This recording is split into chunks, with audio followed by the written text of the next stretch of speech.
আমাদের রাজশাহী জেলার সকল সম্মানিত সাংবাদিকবৃন্দকে ধন্যবাদ। আপনারা জানেন আমরা আজকে সকাল 10টা থেকে র্যাপিড অ্যাকশন ব্যাটালিয়ন 5 স্থানীয় প্রশাসন এবং ভোক্তা অধিকারের সকলে একটা অভিযান করছি।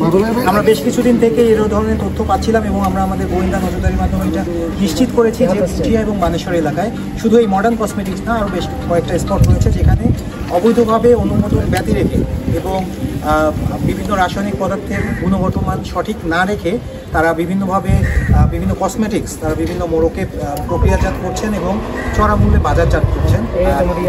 এই যেহেতু কেমিক্যালের গুণগত মান ঠিক নয়, এগুলো আমাদের ব্যবহারের জন্য খুবই ঝুঁকিস্বরূপ, যা আমাদের বিভিন্ন ধরনের রোগ ব্যাধি ছড়াতে পারে, ইভেন ক্যান্সার পর্যন্ত এটা করাতে পারে।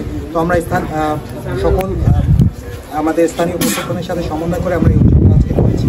আপনারা জানেন আমাদের সাথে ছিলেন, আমরা তাদের বিভিন্ন নথিপত্র আমরা চেক করেছি, আমরা যেগুলো ঠিক পেয়েছি আর কিছু জিনিস আমরা ব্যত্যয় পেয়েছি, যেমন বিএসটিআই এবং অনুমোদন ব্যাধি রেখে দু একটা জিনিস সেখানে তৈরি করা হচ্ছে বা কেমিক্যালের গুণাগুণ ঠিকভাবে দেওয়া হচ্ছে ওজনেও কিছুটা বা মোড়কীকরণেও কিছুটা তারতম্য রয়েছে। তো আমাদের অভিযানটা চলমান রয়েছে, আমাদের সাথে রয়েছেন অধিকারের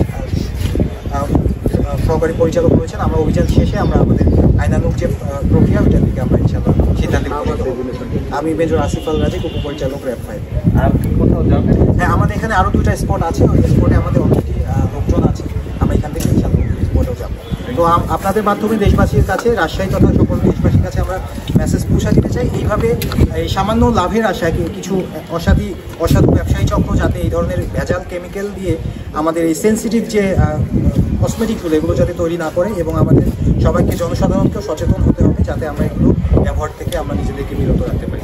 অবশ্যই কেমিক্যালের গুণগত মান এটা আমাদেরকে সবার আগে এটাকে প্রাধান্য দিতে হবে। ধন্যবাদ।